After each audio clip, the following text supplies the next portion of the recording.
सबसे पहले सर मैं बहुत बहुत सर धन्यवाद करूंगा आदरणीय प्रोफेसर उदय भान सर का और डॉक्टर विवेक मणि त्रिपाठी सर का। सर उनकी टिप्पणी मेरे लिए बहुत जरूरी थी, क्योंकि निरंतर अपने अंदर एक बदलाव की भावना भी होनी चाहिए कि किस प्रकार हम अपने आप को और से सुधार करें सर। तो उसके लिए सर आपका मार्गदर्शन और जो आपने नींव खड़ी की है उसी नींव पर हमें चलना है और उसे आगे बढ़ना है सर। तो चाहेंगे कि अपने अंदर निरंतर उसको बदलाव करते रहे सर। आज के कार्यक्रम की शुरुआत हम लोक पहल की जो कार्यक्रम की शुरुआत सर आज हम लोग करने जा रहे हैं, उसमें हम लोग अपने जो पांच महान विभूतियां हैं सर उनका चरण वंदन, उनका आशीर्वचन लेते हुए हम उनका आभासी रूप से हम अपने कार्यक्रम की शुरुआत करेंगे। सर्वप्रथम सर सबसे पहले मैं पूज्य अवैधनाथ जी का मैं सर बहुत ही कृतज्ञ हूं उनके प्रति कि उन्होंने वो तो सबसे पहली सर उन्होंने ही जो राम मंदिर आंदोलन और जितने भी सर आवाज जा रही है मेरी सर? और इनकी आवाज आ रही है, बोलते रहो। जी सर। जिस प्रकार से सामाजिक समरसता की भावना और समाज में किस प्रकार से मुख्य धारा में सभी को जोड़ा जाए उसकी भावना को लेकर के उनके किस प्रकार से उन्होंने एक अग्रणी भूमिका निभाई उसको उन्होंने आगे किया। और दूसरे कड़ी में सर मैं पूज्य अशोक जी सिंघल जी को सर नमन करता हूँ। और महान विभूतियों में से जो हमारे पंच तत्व है जो इस लोक पहल के संयोग लोक पहल के जो मार्गदर्शक हैं सर, जिनको देख कर ही हम जो है अपना कार्य और अपने कार्य करने की प्रेरणा सब कुछ सीखते हैं। उनके विचारों को उनके आदर्शों को लेकर संजो कर हम आगे बढ़ते हैं, उनके प्रति भी हार्दिक आभार। इसके बाद सर मैं प्रोफेसर राजेंद्र सिंह रज्जू भैया जी जो जिनकी महत्ता शब्दों में नहीं बयान की जा सकती, क्योंकि उनका चरित्र उनके चरित्र को पाना, उनके व्यक्तित्व को पाना ही अपने आप में, उनका 10% भी अंश बन जाना ही अपने आप में जो है एक बहुत ही कह सकते हैं कि अपने अंदर बहुत विनम्र विनम्र स्वभाव लाना सर। उसकी बात उस चीज को लेकर के किस प्रकार से हम आगे बढ़े, उनकी विनम्रता को लेकर के आगे बढ़े, उनका भी सर मैं शरण छू करके उनके आभासी रूप से जो है उनके प्रति भी हार्दिक आभार प्रकट करता हूँ। उसके बाद सर पंडित मदन मोहन मालवीय जी जो हमारी पंच विभूतियां हैं उनके प्रति भी हार्दिक आभार सर। और फिर उसके बाद एकात्म मानववाद के प्रणेता पंडित श्री दीनदयाल उपाध्याय जी के प्रति भी मैं शरण वंदन करते हुए अपने कार्यक्रम को आगे बढ़ाता हूँ सर। लोक पहल एक ऐसा मंच है जो राष्ट्रीय स्वयंसेवक संघ का एक सांस्कृतिक मंच, एक सामाजिक मंच होने के नाते हम अपने विचार को और माननीय योगी जी के नेतृत्व में जितने भी कार्यक्रम चल रहे हैं उनकी नीतियों को आगे बढ़ाने का कार्य करता है। और इसी कार्यक्रम में, इसी कार्य में हम सभी लगे भी हुए हैं और एक गिलहरी के रूप में अपना योगदान प्रदान करते हैं कि किस प्रकार हम इस महनीय योजना को सर हम आगे बढ़ाएं। तो उसी संदर्भ में ये पिछले विगत कई वर्षों से ये कार्यक्रम चलता आ रहा है और हर रविवार को हम लोग ये कार्यक्रम करते हैं। और आज के कार्यक्रम के जो मुख्य वक्ता हैं हमारे शोध छात्र सन्नी जी, मैं बड़े विनम्रता से उनको सर यहाँ पर निमंत्रण करता हूँ कि आप आए और बहुत ही एक ऐसी योजना जिसमें सर ने भी कहा कि युवाओं को जो है आगे बढ़ाने का कार्य हो रहा है और उसमें किस प्रकार से युवाओं को मुख्य धारा में जोड़ा जाए ताकि उनकी एक सोच का विकास हो, उनके एक नेतृत्व करने की शैली का विकास हो। तो हम चाहेंगे सर कि सन्नी जी जो है अपना। बिल्कुल बिल्कुल, सनी के बोलने से पहले मैंने कहा था, संभवतः आप भूल गए थे, विषय का प्रवर्तन मैं कर दे रहा हूं, उसके बाद सनी को आप आमंत्रित करिएगा। आज थोड़ा का सा विषय है। बाहर की हाँ। दिक्कत हो रही है। हाँ, आज का विषय है, जैसा सब आप जानते हैं, सामाजिक न्याय, डॉक्टर अंबेडकर और राष्ट्रवाद। आज का जो हमारा महनीय विषय है वो इसी पर केंद्रित है। मैं बहुत संक्षेप में आज के विषय की प्रस्ताविकी प्रस्तुत करता हूं। सामाजिक न्याय, डॉक्टर भीमराव रामजी अंबेडकर और राष्ट्रवाद। डॉक्टर भीमराव अंबेडकर का विचार समग्रता का विचार है। वह जीवन के केवल एक पक्ष को नहीं छूते हैं, बल्कि जीवन के संपूर्ण पक्षों का स्पर्श करते हैं, जिसमें सामाजिक जीवन है, आर्थिक, मौलिक रूप से वो अर्थशास्त्री हैं। अपने चित्त चिंतन और आंदोलन से वह भारतीय समाज का परिष्कार करना चाहते हैं, भारतीय समाज में परिवर्तन लाना चाहते हैं, परिवर्तन के आकांक्षी हैं। तो डॉक्टर राजीव जी का भी बहुत स्वागत और अभिनंदन, और हमारे शोध छात्रों के मध्य हैं। आप सबकी बहुत ही महत्वपूर्ण टिप्पणियां हम लोगों के लिए आएंगी। तो डॉक्टर भीमराव अंबेडकर जहां पर समाज सुधारक हैं, अपलिफ्टमेंट करते हैं, एक उद्धार करते हैं समाज का, भारतीय सामाजिक जीवन की कुरीतियों पर गहरी चोट करते हैं, और ब्राह्मणवादी पाखंड का खंडन भी करते हैं, मंडन भी करते हैं, और नई प्रतिस्थापनाएं स्थापित करते हैं। और मुझे जहां तक ज्ञात है कि भारतीय राजनीति में सम्मिलित होने वाले 3 महानुभाव, एक तो जिनका आज पूरा भारत जिनकी आज पुण्यतिथि के रूप में उनका स्मरण कर रहा है, ऐसे संभवतः आज उनकी जन्म जयंती है, ऐसे डॉक्टर राम मनोहर लोहिया, वीर सावरकर और बाबा साहेब डॉक्टर भीमराव अंबेडकर, 3 ही ऐसे थे जो भारतीय समाज की समरसता को स्थापित करने के लिए अंतर जाति विवाहों के समर्थक थे। इसके अतिरिक्त किसी ने इस बात की बहुत गंभीरता से चर्चा नहीं की। तो डॉक्टर अंबेडकर केवल एक सूत्र को नहीं छोड़ते हैं, और जहां तक मुझे ज्ञात है कि 3 अक्टूबर 1954 में आकाशवाणी से एक वार्ता के दौरान उन्होंने ऑल इंडिया रेडियो उस जमाने में था, अपना भाषण दिया था, जिसका शीर्षक था माई सोशल फिलॉसफी, मेरा सामाजिक दर्शन। और सामाजिक दर्शन में प्रत्यक्ष रूप से भी और अपरोक्ष रूप से उन्होंने राष्ट्रवाद पर सहमति व्यक्त की और राष्ट्रवाद को स्वीकार किया और कहा कि मेरे जीवन का एक बड़ा पक्ष, चाहे वो सामाजिक जीवन हो, राजनीतिक जीवन हो, आर्थिक जीवन हो, उस जीवन का एक बड़ा पक्ष, बड़ा आधार हमारा राष्ट्रवाद है। मैं सामाजिक जीवन में भी सुधार लाता हूं तो उसमें भी प्रेरणा शक्ति राष्ट्र की है, और उनका राष्ट्र एक विशाल राष्ट्र है। और मैं अतिशयोक्ति नहीं होगी कि जिस राष्ट्र की कल्पना हमारी वैदिक ऋषियों ने की थी, उसी के परिकल्पना को इस आधुनिक ऋषि ने आगे बढ़ाया था। वह कांग्रेस के किसी भी प्रकार के राष्ट्रवाद के समर्थन में नहीं थे। उनका कहना था कि जो कांग्रेस का राष्ट्रवाद है वह बहुत ही पार्टली है, एक अंश भर है, उसमें राष्ट्र की संपूर्णता का दर्शन नहीं होता है। जब संपूर्ण मानवीय समाज, भारतीय समाज एक जन सह अस्तित्व, सह जीवन और साहचर्य के साथ आएगा, और इसके लिए जब हम सह जीवन, एक साथ जीवन हो, तो एक साथ जीवन के लिए हमें अनटचेबिलिटी, अस्पृश्यता को मिटाना होगा, जाति के जटिल कर्म बंधनों को हटाना होगा, और इसीलिए वह राष्ट्रवाद में एक बड़ा नया आयाम और मोड़ देते हुए उन्होंने, और अनटचेबल इंडिया जिन्होंने पढ़ी है वो जानते हैं कि उन्होंने कितना आक्रमण एक विदेशी धर्म का, ईसाई और इस्लाम का बहुत प्रतिरोध किया है। लोग कहते हैं कि उन्होंने ईसाई का प्रतिरोध किया, इस्लाम का प्रतिरोध किया, लेकिन हिंदू का समर्थन नहीं किया। लेकिन उनकी समस्त मान्यताएं हिंदू धर्म के अपरोक्ष समर्थन में थे। और हिंदू धर्म वो कैसा था? वह उदार हिंदू धर्म था जो वाल्मीकि की परंपरा थी। वाल्मीकि स्वयं एक दलित थे आज की परिभाषा में, और जिन्होंने राम के नायकत्व को और चरित्र को विशालता के साथ गढ़ा है। तो उसी विशालता के साथ उनका राष्ट्रवाद बहुत विकसित राष्ट्रवाद है और बड़ा विस्तृत और विशाल राष्ट्रवाद है।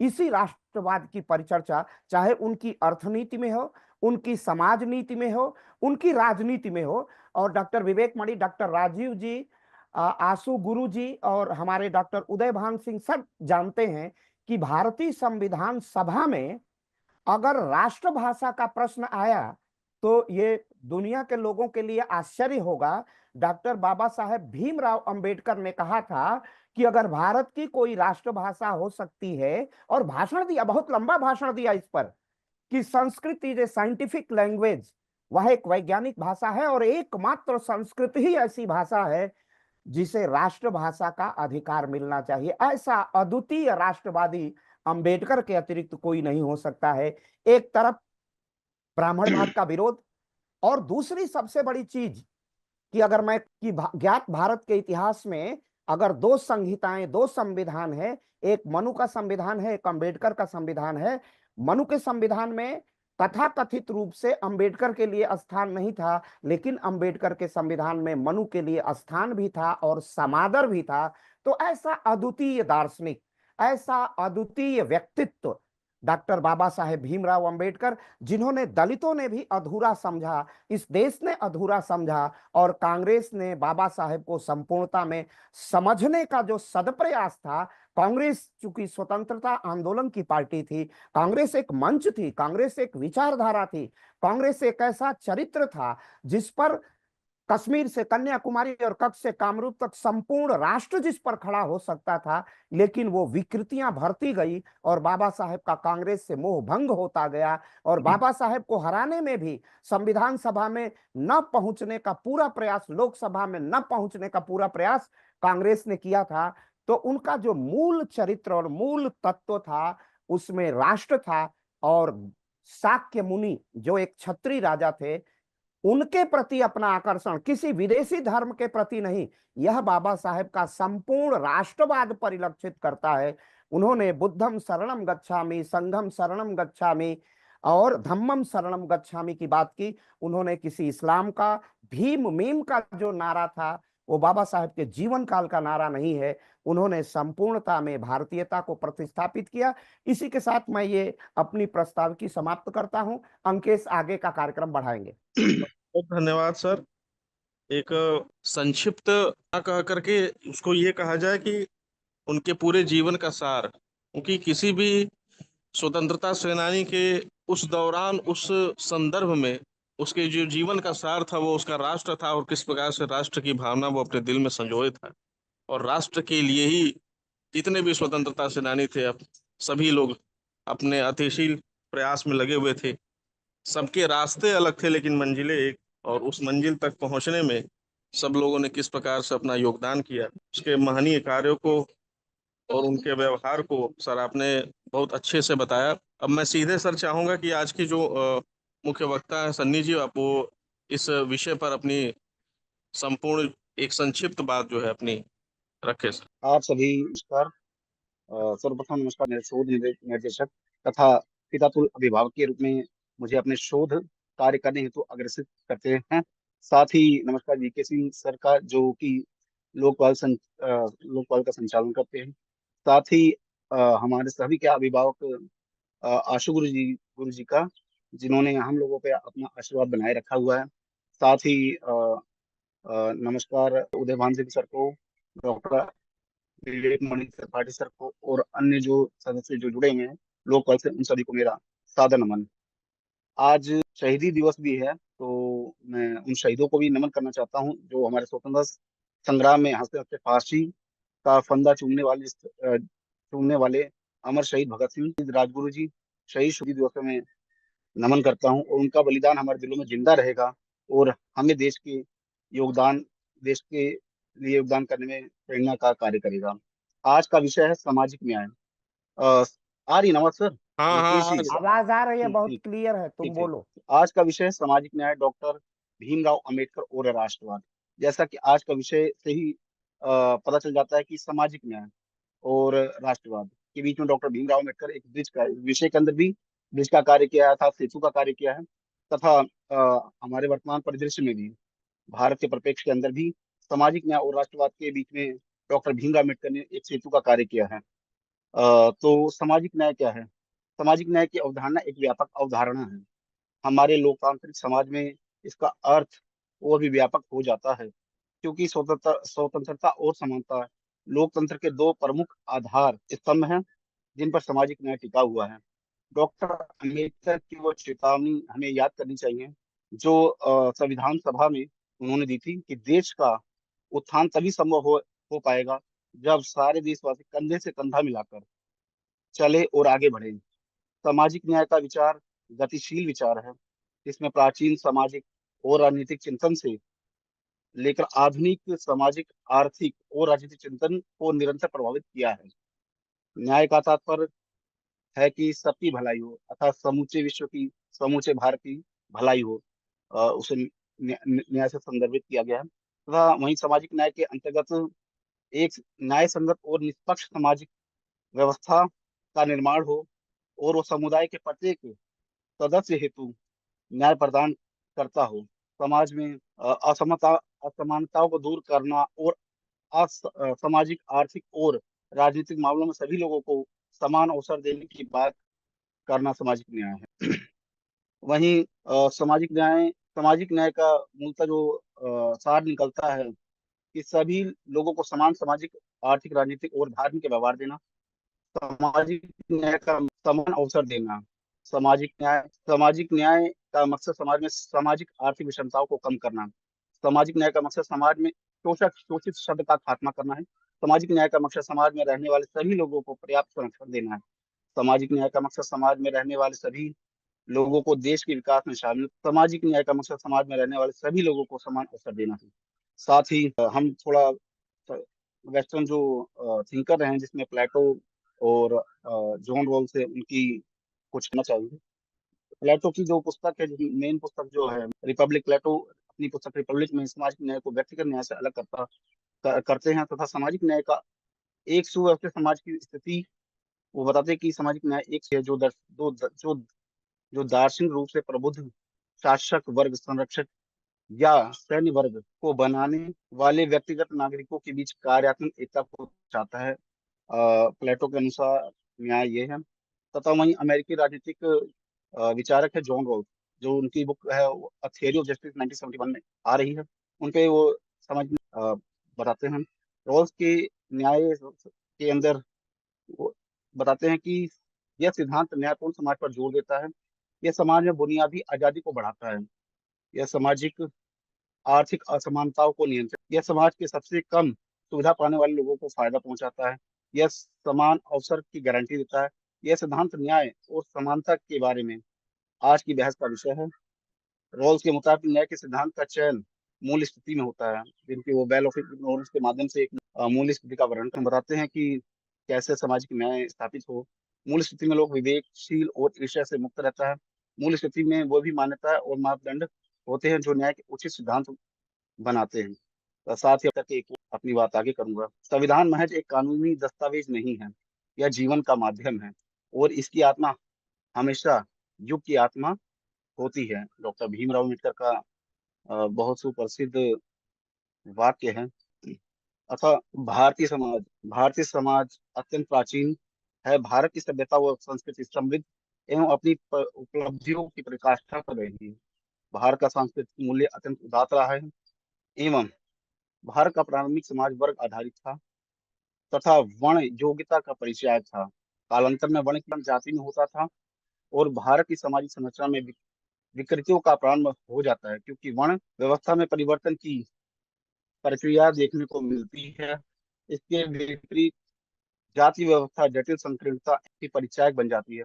भारतीय सामाजिक चिंतकों में भारत की वर्ण व्यवस्था, जाति व्यवस्था एवं आर्थिक चिंतन, आर्थिक संरचनाएं परिष्कार के अनेक प्रयास किए गए हैं, जिनकी मौलिक उद्भावना मानव को मानव के रूप में ही प्रतिस्थापित करने का श्रेय प्रेय और पाथेय था।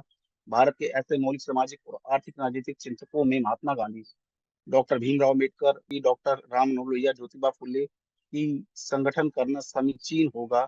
भारत की जाति व्यवस्था का सर्वाधिक स्वरूप अस्पृश्यता तथा अनटचेबिलिटी जिसे कहा जाता है रहा है। यह मानव त्रासदी है और यह मनुष्य की अवनति है। भारत भूमि भूख से उपजी हुई करुणा के दर्शन की वसुंधरा है। पूज्य बापू डॉक्टर राम मनोहर लोहिया तथा जयप्रकाश नारायण तथा भारत रत्न डॉक्टर भीमराव अम्बेडकर अपने चिंतन एवं अपनी प्रयोगिता से सामाजिक समरसता स्थापित करने एवं के अनेक प्रयास किए हैं, खत्म करने के अनेक प्रयोग प्रयास किए हैं। हर वर्ष 14 अप्रैल को डॉक्टर भीमराव अम्बेडकर की जयंती बनाई जाती है। इसे समानता दिवस के रूप में मनाया जाता है और असमानता को खत्म करने के लिए उनकी प्रतिबद्धता को याद किया जाता है। डॉक्टर अम्बेडकर को 1913 में न्यूयॉर्क शहर में कॉलोनियल विश्वविद्यालय में स्नातक और अध्ययन के लिए बड़ौदा राज्य छात्रवृत्ति मिली। जब वो 22 वर्ष के थे, डॉक्टर अम्बेडकर ने 1927 में कोलंबिया से अर्थशास्त्र में पीएचडी प्राप्त करी। अम्बेडकर ने एक सामाजिक व्यवस्था की वकालत की जिसमें किसी व्यक्ति का दर्जा उसकी योग्यता और उपलब्धियों के आधार पर निर्धारित किया जाता है और कोई भी व्यक्ति अपने जन्म के कारण महान या देश की सामाजिक रूप से दलित और आर्थिक रूप से शोषित आबादी के साथ तरजीही व्यवहार के लिए तर्क दिया। उनके योगदान बहुआयामी थे, उन्होंने जिनमें कानूनी सुधार से लेकर सामाजिक सक्रियता और राजनीतिक नेतृत्व तक शामिल था। डॉक्टर अम्बेडकर ने भारत के संविधान का मसौदा तैयार करने में महत्वपूर्ण भूमिका निभाई है। यह सुनिश्चित करते हुए कि समानता, न्याय और अधिकार के सिद्धांत इनके ढांचे में निहित हों। उन्होंने दलितों और अन्य पीड़ित समूहों के अधिकारों की वकालत की और सामाजिक उत्थान के लिए शिक्षा और सशक्तिकरण को महत्वपूर्ण उपकरण के रूप में महत्व दिया। भारतीय संविधान के कई अनुच्छेद सामाजिक न्याय से जुड़े हुए हैं, जिनमें अनुच्छेद 14, 15, 16, 17, 38, 39 ए प्रमुख है। अनुच्छेद 14 के अंतर्गत कानून के समक्ष समानता की गारंटी देता है, मनमाने भेदभाव पर रोक लगाता है, शासन और न्याय में निष्पक्षता सुनिश्चित करता है।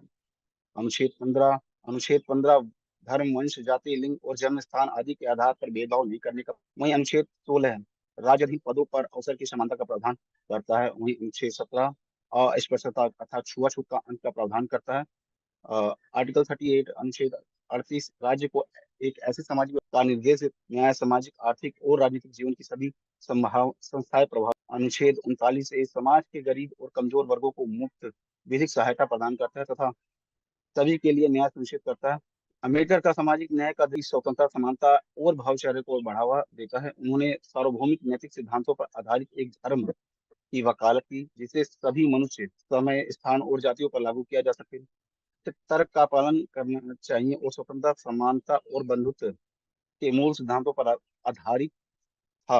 उन्होंने देश के वंचित और आर्थिक रूप से शोषित नागरिकों के साथ तरजीही व्यवहार की वकालत की। उनकी देखरेख में तैयार किए गए भारतीय संविधान में सभी निवासियों के लिए न्याय, स्वतंत्रता, समानता और बंधुत्व सुनिश्चित करने वाले खंड देखे जा सकते हैं। इनमें कई ऐसे उपाय भी शामिल हैं जो विभिन्न उपयोगों में उत्पीड़ित लोगों के लिए तरजीही व्यवहार सुनिश्चित करते हैं। भारतीय संविधान का अनुच्छेद 17 अस्पृश्यता को पूर्णतः समाप्त करने की बात करता है। संविधान सभा में संविधान को मंजूरी देने के लिए दिए गए अपने भाषण में अम्बेडकर ने कहा था, मैंने अपना काम पूरा कर लिया है। मेरी इच्छा है कि कल भी सूर्योदय हो। नए भारत का राजनीतिक स्वतंत्रता तो मिल गई है, लेकिन सामाजिक और आर्थिक स्वतंत्रता का सूरज उगना अभी भी बाकी है। सामाजिक न्याय के लिए डॉक्टर अम्बेडकर ने विभिन्न प्रकार के प्रयास किए। उन्होंने अपना जीवन भारत में सामाजिक न्याय और हाशिए पे खड़े समुदायों के सशक्तिकरण के लिए समर्पित कर दिया।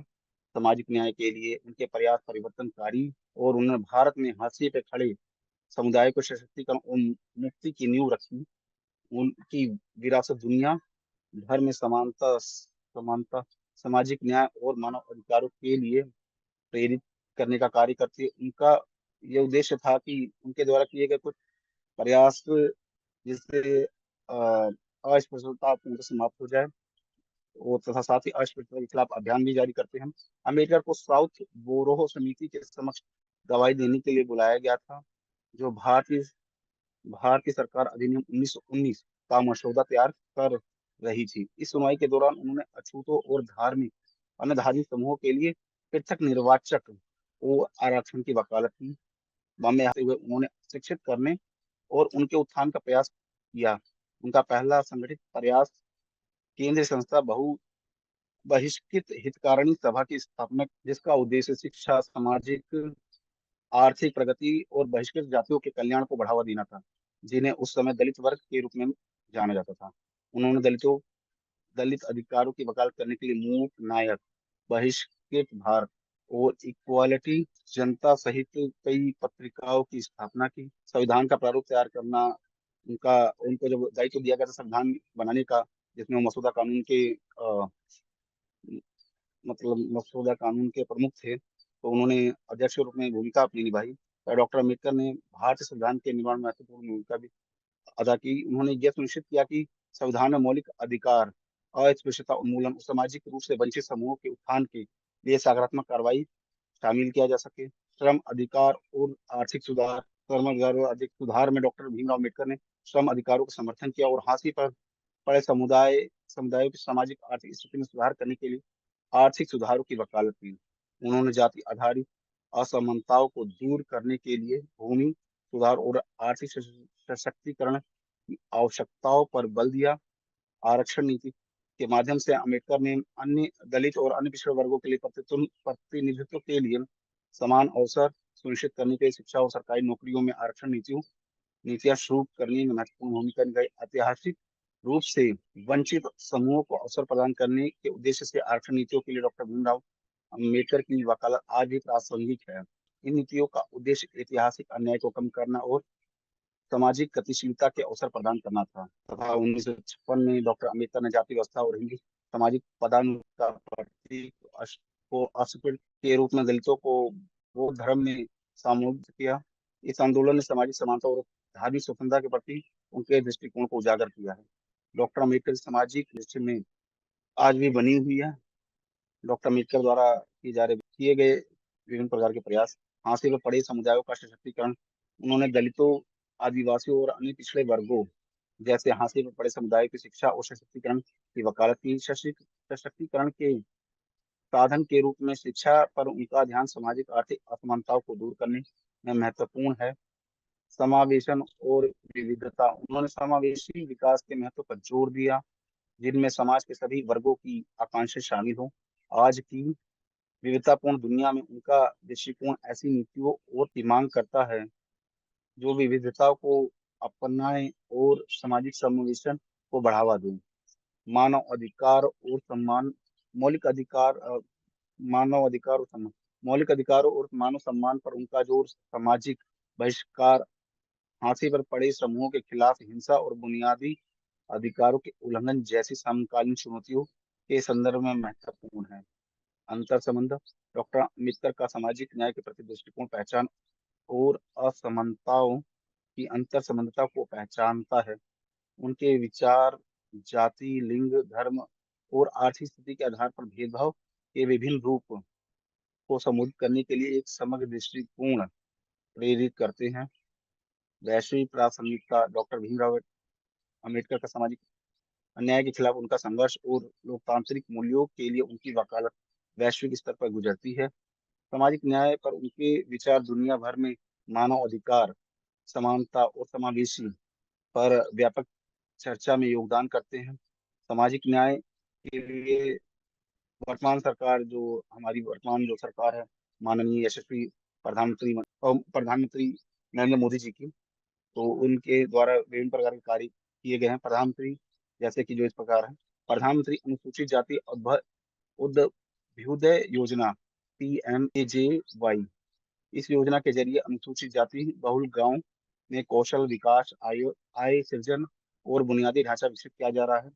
लक्षित क्षेत्रों में उच्च विद्यालयों के छात्रों के लिए आवासीय योजना के माध्यम से अनुसूचित जाति बहुल इलाकों में आवासीय विद्यालयों की मदद की जा रही है।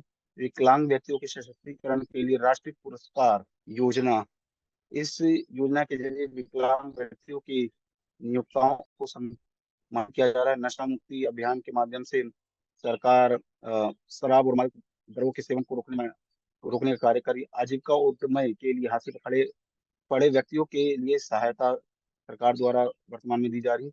इस योजना के जरिए ट्रांसजेंडर व्यक्तियों और भीख मांगने वालों को पुनर्वासित भी किया जा रहा है। तथा डॉक्टर अम्बेडकर का राष्ट्रवाद पर विचार, राष्ट्र राष्ट्रवाद और राष्ट्रीयता, ये तीनों देखने में तो एक से लगते हैं और परंतु परस्पर एक दूसरे से जुड़े हुए हैं। राष्ट्रवाद और राष्ट्रीयता, ये तीनों आपस में परस्पर जुड़े हुए हैं। राष्ट्रवाद एक सिद्धांत है, राष्ट्रीयता एक भावना और राष्ट्र एक जनसमूह है। पहले राष्ट्र को डिफाइन कर लेते हैं। राष्ट्र का मतलब है एक निश्चित भौगोलिक सीमा में रहने वाला जनसमूह। राष्ट्र के लोगों में समान परंपरा, हित और भावनाएं होती हैं। राष्ट्र के लोगों में एकता के सूत्र बांधने की इच्छा और समान राजनीतिक महत्वाकांक्षाएं होती हैं। राष्ट्रवाद का मतलब है अपने देश के प्रति प्रेम और समर्पण। राष्ट्रवाद एक राजनीतिक और सामाजिक आंदोलन है। राष्ट्रवाद एक मकसद राष्ट्र की पहचान, संस्कृति और आजादी को बढ़ावा देना होता है। राष्ट्रवाद का विकास आधुनिक विश्व में राजनीतिक पुनर्जागरण का नतीजा माना जाता है। राष्ट्रीयता का मतलब है अपने देश के खास गुणों या उससे होने वाले प्रेम के लिए लगाव। राष्ट्रीयता की भावना, किसी राष्ट्र के सदस्यों में पाई जाने वाली सामुदायिक भावना होती है।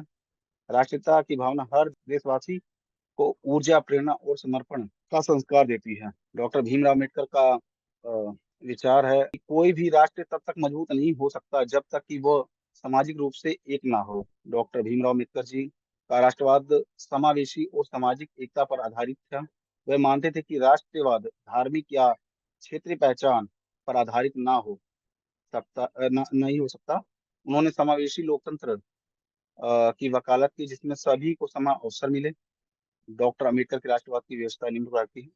उन्होंने राष्ट्रवाद और सामाजिक एकता को एक दूसरे के पूरक माना है। उन्होंने सामाजिक, आर्थिक और सांस्कृतिक विषमताओं को दूर करने, जाति, धर्म, रंग और लिंग के आधार पर भेदभाव को खत्म करने की मांग की है। उन्होंने संविधान में समानता और भाईचारा को बनाए रखने के लिए कानूनी सुरक्षा की मांग की।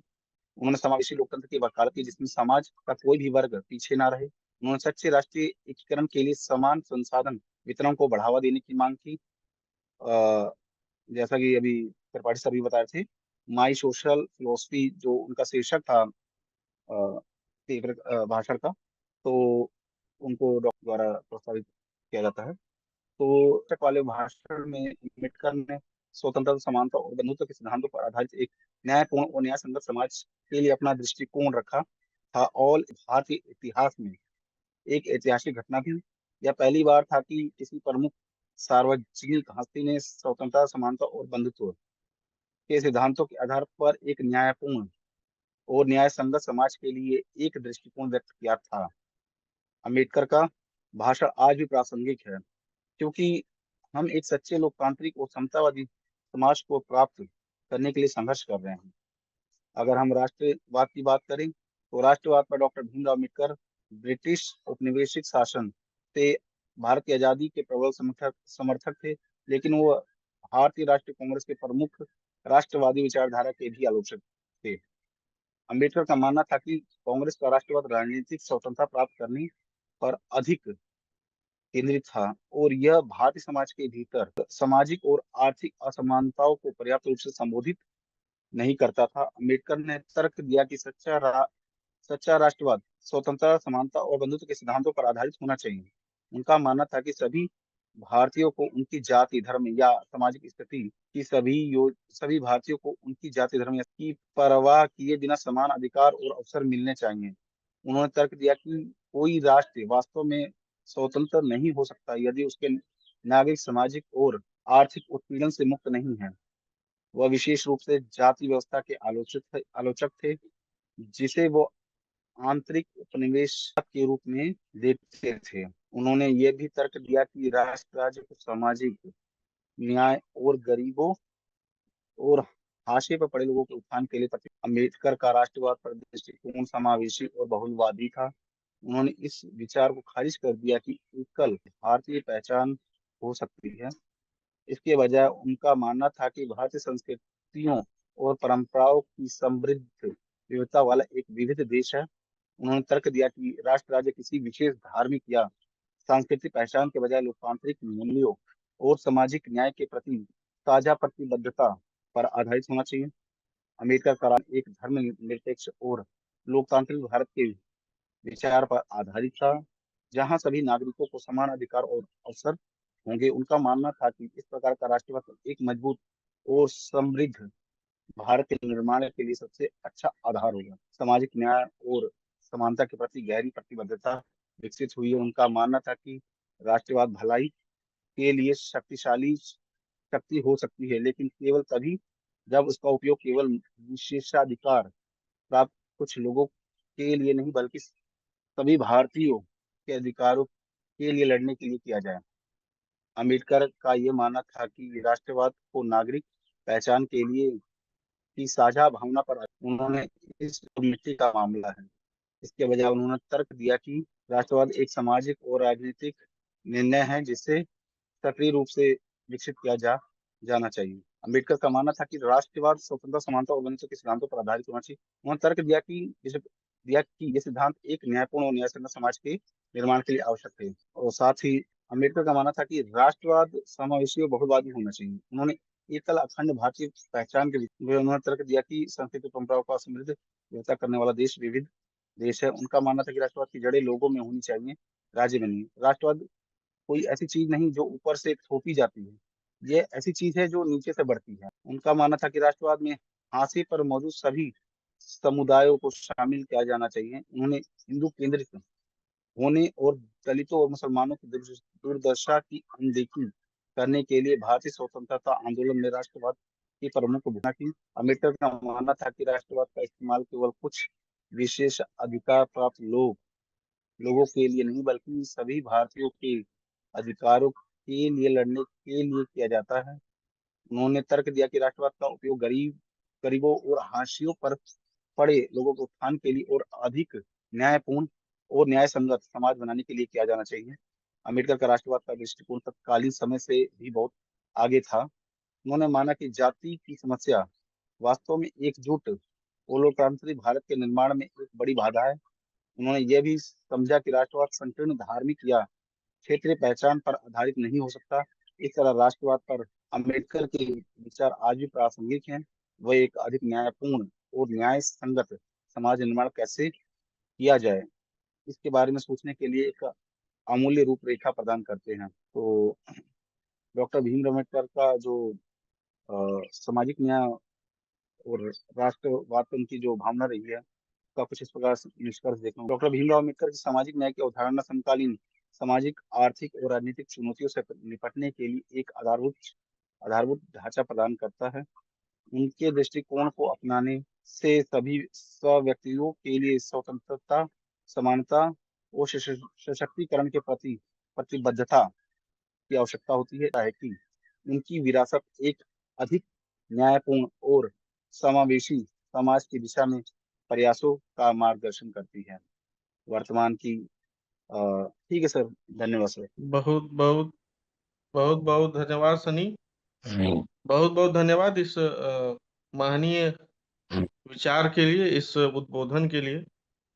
सामाजिक न्याय अपने आप में एक ऐसा विशद विषय है, एक बहुत ही विस्तृत विषय है, जिसमें समाज के हर एक व्यक्ति के उत्थान के विचार किए बिना इसके ना शब्द को हम अपने व्यवहार में उतार सकते हैं और न इस शब्द की परिभाषा की जा सकती। सामाजिक न्याय जब हम बात करते हैं तो उसमें तीन शब्द की आवश्यकता बहुत ही महत्वपूर्ण हो जाती है: संवाद, सहिष्णुता और समझ।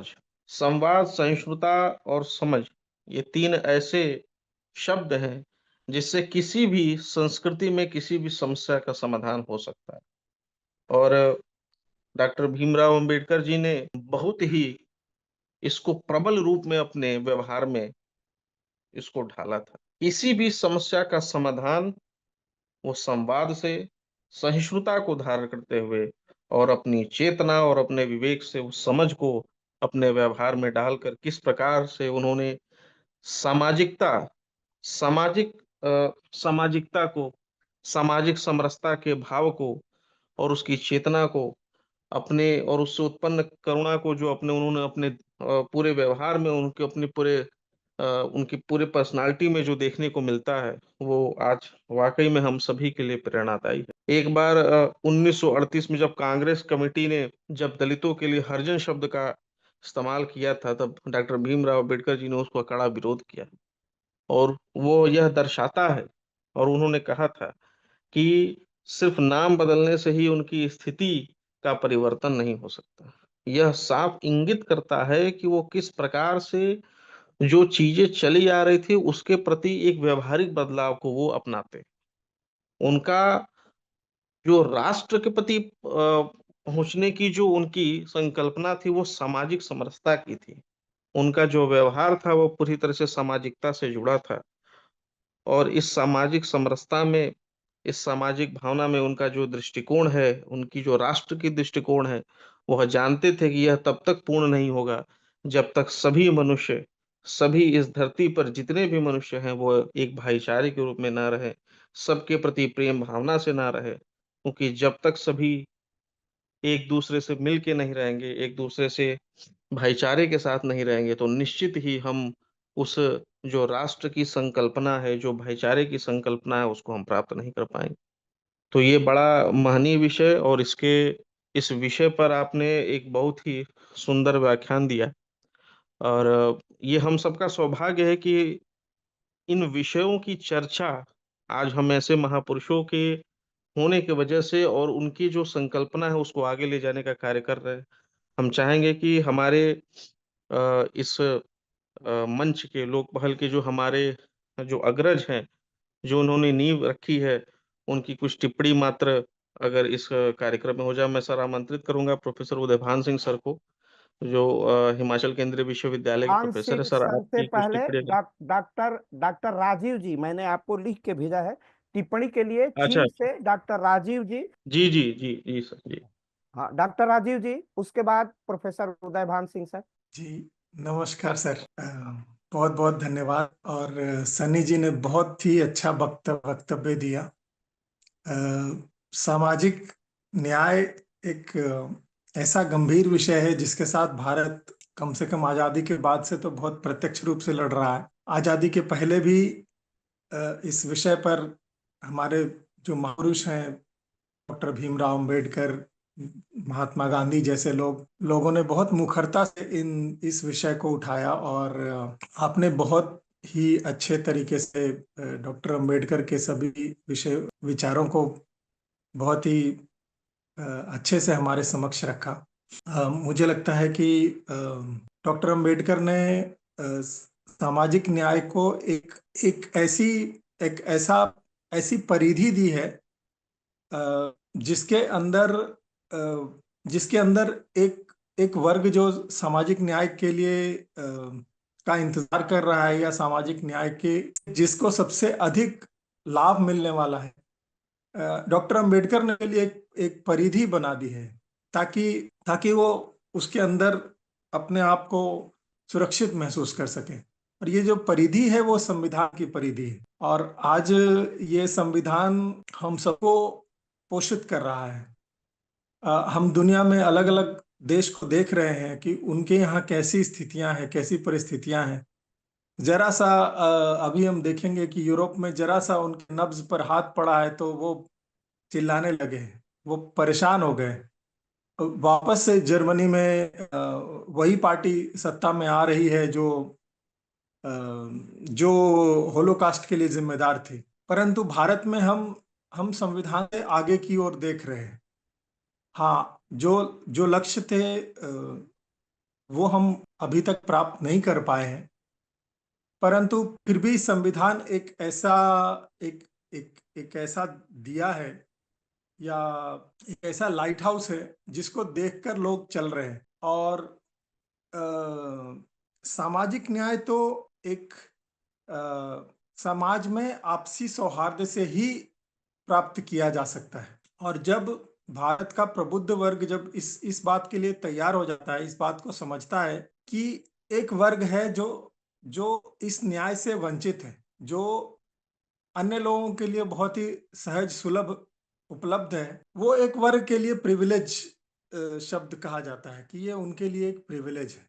तो डॉक्टर अंबेडकर ने इसके लिए बहुत ही अच्छी रूपरेखा तैयार की है, जिस पर हम देखेंगे कि भारत की कई कई राजनीतिक पार्टियां भी उन विचारों को लेके आगे बढ़ रही है। और हमारे प्रधानमंत्री जी उस अंबेडकर जी के स्थानों को पंच तीर्थ के रूप में जो उन्होंने विकसित किया है, वह मुझे लगता है कि एक बहुत ही प्रबुद्ध वर्ग का तीर्थ है। और सामाजिक न्याय का के लिए एक चेतना जगाने का काम करती है। महात्मा गांधी ने भी, आपने जिस तरह महात्मा गांधी का जिक्र किया अपने व्याख्यान में, महात्मा गांधी ने भी इस क्षेत्र में बहुत अधिक काम करने की कोशिश की। आज हम सोच नहीं सकते कि तत्कालीन जब महात्मा गांधी का समय था, उस समय एक वर्ग किस तरह से वंचित और शोषित के रूप में जीवन व्यतीत कर रहा था, और महात्मा गांधी जी ने वैसा ही जीवन जीने की कोशिश की ताकि लोगों से रिलेट कर सके। तो हमारे देश में समय समय पर, जैसे महर्षि दयानंद सरस्वती हैं, ऐसे समय समय पर महात्मा लोग हुए हैं जिन्होंने सामाजिक न्याय के क्षेत्र में काम करने का प्रयत्न किया है। परंतु मुझे लगता है कि यह एक साझा प्रयत्न है। जब तक ये हर एक हम एक एक राष्ट्र के रूप में जब तक भारत को नहीं देखते हैं, और भारत में रहने वाले हर व्यक्ति को अपना नहीं मानते हैं, तो तब तक ये भारत के अंदर सामाजिक न्याय को प्राप्त करना एक कठिन विषय है। सन्नी जी, आपने बहुत ही अच्छे से अपने वक्तव्य को रखा, और ये एक बहुत ही कठिन विषय है, ये इतना साधारण विषय है नहीं, परंतु आपने बहुत ही सहजता से बहुत ही छोटे छोटे विषयों को जोड़कर आपने सामाजिक न्याय की बात की, और खास करके डॉक्टर अंबेडकर जो भारत में एक सूर्य के समान है सामाजिक न्याय के क्षेत्र में। सामाजिक न्याय की कोई भी किताब डॉक्टर अंबेडकर के बिना पूरी नहीं हो सकती। तो आपने उनको बहुत ही अच्छे से, उनके विचारों को भी हमारे समक्ष रखा, तो इसके लिए बहुत बहुत साधुवाद आपको। और हम उम्मीद करते हैं कि आप इसी तरह अपना शोध कार्य करते रहें और हमारे बीच में अपने विचार लाते रहें। बहुत बहुत धन्यवाद। बहुत बहुत धन्यवाद सर। अब सर मैं आमंत्रित करूंगा प्रोफेसर उदयभान सर को कि वो इस महनीय विषय पर अपनी टिप्पणी प्रस्तुत करें। डॉक्टर उदय भान सर, विवेक मणि जी से करवाइए। विवेक मणि जी, डॉक्टर विवेक मणि जी। जी सर। डॉक्टर डॉक्टर विवेक, विवेक सर, आप इस विषय पर सर अगर कुछ टिप्पणी करें तो सर। सारे जी। सर्वज्ञ हैं या सर्वज्ञ हैं। जी सर। सनी कुमार जी, अखिलेश जी और राजीव जी ने तो अब कोई भी छोड़ा नहीं है, और सब कुछ लगभग लगभग उनकी बातें आ ही गई हैं। और सनी जी को सुनकर मुझे आत्मिक प्रसन्नता हुई कि जिस तरह से वे अपनी बातें रख रहे थे, और पूर्ण आत्मविश्वास के साथ और तथ्यों के साथ, और वर्तमान परिदृश्य में जैसी हमारा जो हम लोगों का मोदी जी का संकल्प है कि भारत को 47 तक विकसित राष्ट्र बनाना है, और यह विकसित राष्ट्र हम तभी बना पाएंगे। आप देखें, प्राचीन काल में हमारे जितने भी ऋषि मुनि थे, वे हमारे ऋषि मुनि क्या थे? हमारे सारे ऋषि मुनि जो प्राचीन काल के थे, वे सभी तपस्वी जो क्या थे, वो वैज्ञानिक थे। जब राम जी को तैयार किया जा रहा था रावण को मारने के लिए, उन्होंने वशिष्ठ जी से शिक्षा ली। फिर भी विश्वामित्र जी आते हैं और उनको जंगल ले जाते हैं, राम लक्ष्मण जी को, और जो भी शोध कार्य उनका पूर्ण हुआ था जंगल में विश्वामित्र जी का, वो राम जी को देते हैं, और फिर उन्हें पूरी तरह से तैयार होकर ले जाते हैं, निकलते हैं राम जी दक्षिण की तरफ, और रावण का संहार करने। तो वैसे ही जो हमारी भारतीय ऋषि मुनियों की यह धरती रही है, और जब 47 में हमें भारत को विकसित राष्ट्र बनाना होगा, तो उसके लिए जो दर्शन है हमारे भारतीय ऋषि मुनियों ने जो दिया है समय समय पर, जिसमें से वर्तमान समय में यदि हम बात करें, तो जो दर्शन दिया है अम्बेडकर जी ने राष्ट्रवाद का, तो निश्चित रूप से हमें उनके पथ का अनुगमन करना होगा, और उनके पथ के अनुगमन से ही हम मोदी जी के संकल्प को पूर्ण कर पाएंगे। और साथ ही साथ जो आज जो सबसे बड़ी बात कहा अंबेडकर जी ने, कि सामाजिक राष्ट्रवाद तो चाहिए ही, उसके साथ ही साथ सांस्कृतिक राष्ट्रवाद भी आवश्यक है। जो अभी वर्तमान समय में मुझे लगता है कि सामाजिक राष्ट्रवाद, आर्थिक राष्ट्रवाद तो आवश्यक है ही, लेकिन उन्होंने जो सांस्कृतिक राष्ट्रवाद की एक परिकल्पना भी दी कि वह वर्तमान समय में भी नितांत आवश्यक है। और निश्चित रूप से हम अंबेडकर जी के जो विचारों को का अनुगमन करते हुए मोदी जी के संकल्प को पूर्ण करेंगे, और एक सामाजिक समरसता व सामाजिक राष्ट्रवाद वाला, आर्थिक राष्ट्रवाद वाला और सांस्कृतिक राष्ट्रवाद वाले भारत की निर्माण में अपना योगदान देंगे। बहुत बहुत धन्यवाद और आभार सनी जी, आपके इतने सुंदर वक्तव्य के लिए। बहुत बहुत धन्यवाद सर। सांस्कृतिक राष्ट्रवाद अब एक ऐसा महनीय विषय हो गया है जिसपे सारे देश, जितने पाश्चात्य देश हैं, अब वो भारत की तरफ देख रहे हैं, क्योंकि यही एक ऐसा राष्ट्रवाद है जो लोगों को लोगों से जोड़ता है, और लोगों का लोगों से जुड़ना ही आज के समय में निश्चित रूप से हमारे देश और राष्ट्र को सशक्त बनाएगा, उसे आगे ले जाएगा। तो सर, मैं हार्दिक धन्यवाद करूंगा कि आज इस महनीय विषय पर, सामाजिक समरसता, सामाजिक न्याय की इस महनीय विषय पर चर्चा हुई सर। मैं चाहूंगा कि कार्यक्रम समापन के लिए सर अब डॉक्टर अखिलेश त्रिपाठी सर। कार्यक्रम का संचालन कर दिया है। अब समापन के लिए मैं यही औपचारिक धन्यवाद करूंगा, और औपचारिक धन्यवाद ज्ञापन के क्रम में मैं बहुत अभिनंदन करूंगा हमारे बहुत ही वरिष्ठ डॉक्टर श्री आशुतोष प्रताप गुरुजी, चीन की धरती से दो महनीय विद्वान जो बहुत ही अपने विषय के विशेषज्ञ हैं और जिनकी दृष्टि वैश्विक है, ऐसे डॉक्टर विवेक मणि जी और डॉक्टर राजीव जी का मैं अभिनंदन करता हूं।